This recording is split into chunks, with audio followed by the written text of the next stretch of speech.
Gutera imbere ni bimwe mu bantu twese dukunda kandi tuba twifuza muri ubu buzima kuko mu kazi dukora ka buri munsi, mu byo dukora bya buri munsi, tuba duharanira kugira aho tuvana ubuzima bwacu no kugira n'aho tubugeza cyangwa se kugira aho tubasha kugira ngo natwe tubashe guteza imiryango yacu imbere, ive ku cyiciro kimwe ijye ku kindi cyiciro. Nguhaye ikaze wowe ukurikiye The Real Shema TV, nongera kubisaba utarakora subscribe kuyikora kugira ngo ujye ubasha kunogerwa n'ibindi biganiro tuzaba tubashyiraho umunsi ku munsi. Uyu munsi tukaba tugiye kureba bimwe mu bintu bigera kuri 11 byagufasha gutera imbere muri ubu buzima. Nguhaye ikaze.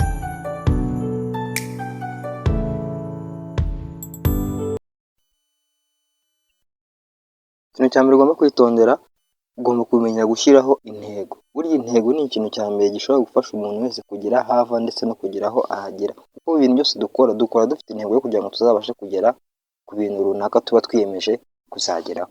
Rero niba ushaka kugira ngo utere imbere, ikintu cya mbere cyagufasha ni ukumenya intego. Mu gihe ngiye gutangira urugendo rwo gutangira gutera imbere, ni intego ki njyanye nk'ibyo bintu byanjye. Ese ukamenya izo ntego zawe, ndashaka ko nzava nkagera aha ngaha, kuko ni ikintu cya mbere kibasha gutuma tubasha kugera aho tuva n'aho tugera, kuko nta kintu cyose cyatuma ubasha gutera imbere mu gihe utarabasha kugira intego yo kumenya icyo ushaka mu buzima.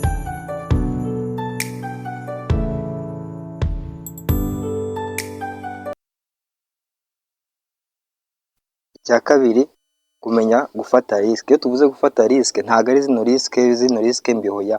Ni ukuvuga ngo ni ugufata risike. Ntukagire ubwoba bwo gutinya gushora mu bintu runaka mu gihe ubona ko ari ibintu anytime byazakugirira umumaro. Ni ukuvuga nk'urugero, ushobora kubona ati wenda muri business n'iyi ndamutse nshoramo amafaranga mu gihe runaka, nzaba maze kubonamo inyungu yanjye, cyangwa se kuvanamo ya nyungu, kugaruza amafaranga nzaba nashoyemo. Rero ntugatinye gufata risike mu gihe ubona ko ibyo bintu nuramuka ushoyemo cyangwa se uramuka ukoze bishobora mu gihe runaka bishobora kuzagira umusaruro bikubyaramo, kandi umusaruro nawe uzareba ukishimira. Rero ntugajye utinya kuba wafata risike icyo kintu, kandi mu gihe ubona ko cyakugirira inyungu.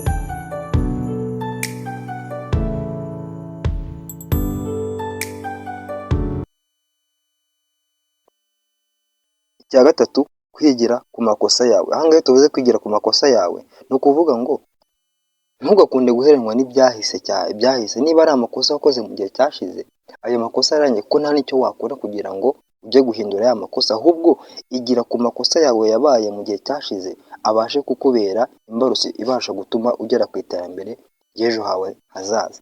Rero kwigira ku makosa yawe ni ikintu cyiza kumenya ati ese mu bintu byabanje aha nagiye nkosa nawe ukabasha kwigiramo amasomo, ukavuga ati mu gihe ntabasha guhindura ibyahahise, reka basi mbashe kwigira ku makosa yanjye, mbashe kugira gutumberera ku ntumbero yanjye, ibasha kugeza ejo hanjye heza hazaza, kandi hafite intumbero nini kandi ngari mu buzima bwanjye.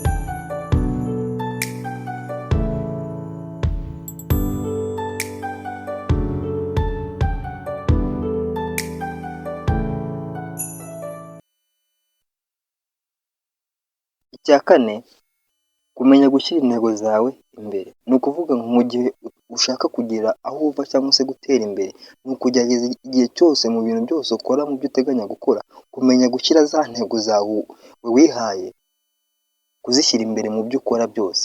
Niba hari ibintu ushaka kuba wakora, cyangwa se mu gihe utarabona ubushobozi ko watangira business yawe cyangwa se ibindi bintu runaka wumva ushaka gukora, buri gihe cyose kugira ngo ujye ubasha gutekereza ati ariko nubwo ndi gukora ibi ngibi, za ntego zanjye ngomba gukora uburyo bwose bushoboka kugira ngo mbashe kugera kuri za ntego zanjye niyemeje, kandi mu buryo bwose bushoboka, uko byaba bigoye kose, ariko ukabasha kugera ku ntego zawe wiyemeje.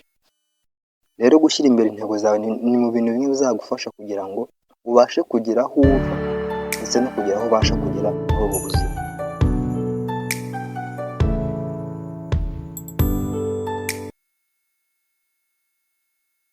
Ikindi kintu cya gatanu, kugira disipurine. Burya muri ubu buzima biragoye ko wagera ahantu ugera, cyangwa se wagera aho uva n'aho ugera mu gihe utaramenya kugira disipurine. Urabona disipurine ni imbarutso ya mbere ibasha gutuma umuntu abasha kugera ku bintu byinshi cyane mu gihe gito, cyangwa se kuba yabasha kuramba mu bintu akora kugira ngo abashe kugira iterambere runaka abasha kugeraho. Buriya kugira disipurine ni mu mbarutso imwe muri ubu buzima ibasha gufasha buri muntu wese kugira ngo abashe kugira aho ava n'aho abasha kugera n'aho ajya. Rero kugira disipurine ni ikintu cy'ingenzi nacyo uba ugomba kwitaho mu bintu byawe ukora, kuko ibintu bidafite disipurine nabyo nta murongo muzima biba bifite cyangwa se nta gihe kinini biba bizamara.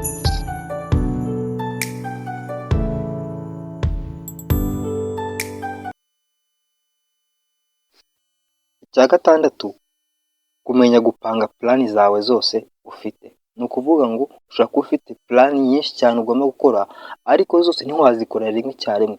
Icya mbere ni ukubanza kumenya ngo gushyira ku murongo za purani zawe zose ufite. Intego zose ntiwazikora hamwe cyangwa se mu gihe udafite ubushobozi, ariko ubanza umenya ati ese nubwo zose ntabasha kuzishyira ku murongo zose cyangwa se zose mbasha kuzikora, ese izishoboka ni izihe ngomba kubanza nkakora, izindi zibona zikigoyemo nkaba zigiye ku ruhande ariko ukabanza ugakora za zindi ubona ko zoroshye gukora, kuruta uko wajya kubivangavanga cyangwa se gukora buri kimwe ejo ukajya mu kindi ejo ukajya mu kindi ugasanga byose bipfira rimwe. Kumenya gupanga purani zawe zose ufite ni mu bintu bizatuma ubasha gutera imbere cyane, kuko uzabasha kumenya ngo ndashaka ibi ngibi, ndashaka iki, ukamenya icyoroshye gukora mbere ni ikihe kugira ngo ubashe kugenda ukora za ntego zawe cyangwa se ukora za purani zawe neza, imwe ku yindi kurinda mpaka ugeze ku ntsinzi yawe wifuza kugeraho muri ubu buzima.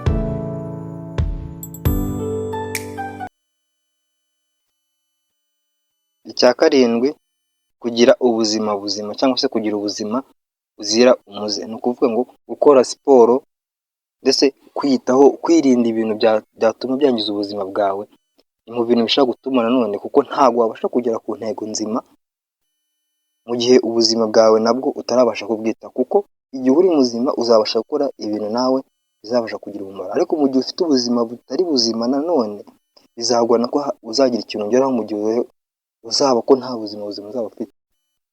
Rero kugira ubuzima bwiza bizagufasha nawe kugira ngo ubashe gukora cyangwa se kugera ku ntego zawe nta kibazo na kimwe ufite.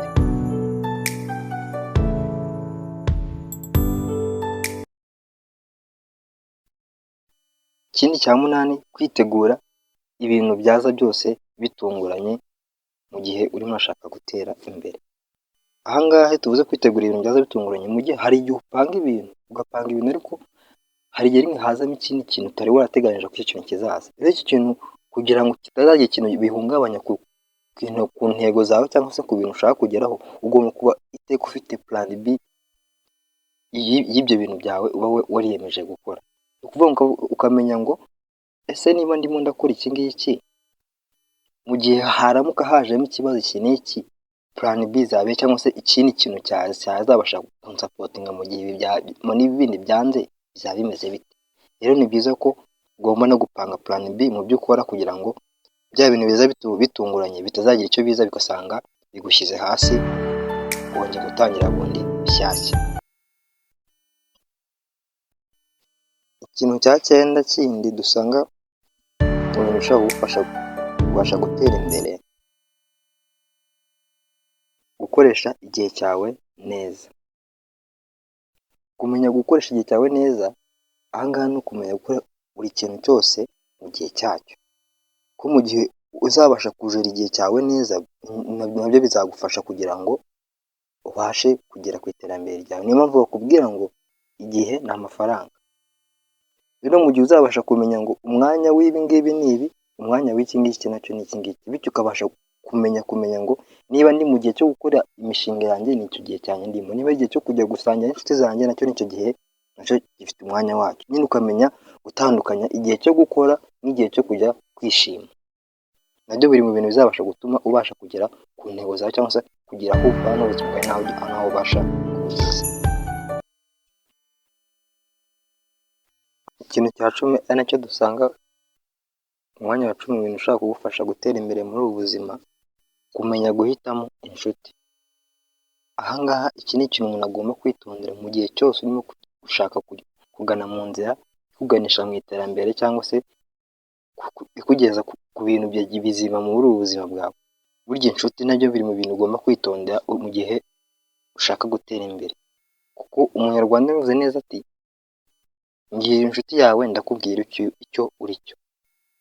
Numenya guhitamo inshuti nzima zizabasha no kugeza ku ntego nzima, ariko nubasha guhitamo inshuti mbi nazo nta kintu zigeze zigufasha mu buzima bwo no gushora mu bintu bitari ngombwa, ugasanga wangije ibintu byawe byose, ugasanga ugiye kongera gutangira aze cyangwa se ugiye kwibuka ibitereko washeshe. So rero ni byiza kubanza kwiga guhitamo inshuti nziza, za nshuti uzabana mu bihe bigoye, za nshuti uzabana mu bihe byiza, za nshuti zagufasha kugusapotinga mu nzira yawe uganye mu iterambere, mbese zitazakubera igisitaza ahubwo zizakubera ikiraro kibasha kukwambutsa kugeza ku iterambere ryawe.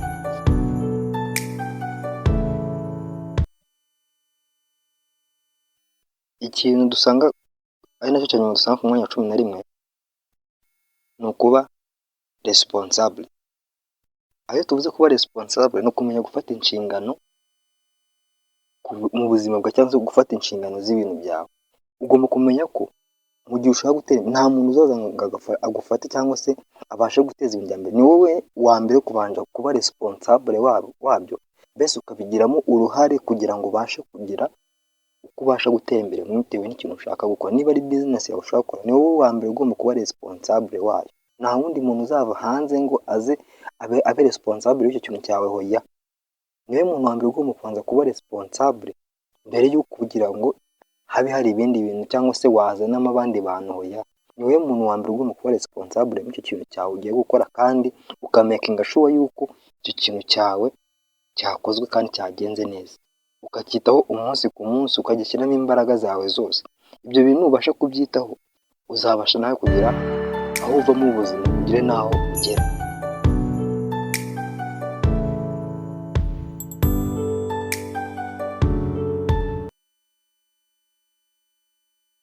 Nongeye kubashimira kuri mwari mukurikiye The Real Shema TV. Nongera kubitsaho utarakora subscribe kuyikora, ukiba ko wakoze no kukazogera kugira ngo ubasha kunogerwa n'ibindi biganiro, cyangwa se mu gihe dushyizeho ibindi biganiro bishyashya uzajya uba uri mu ba mbere babasha kubibona.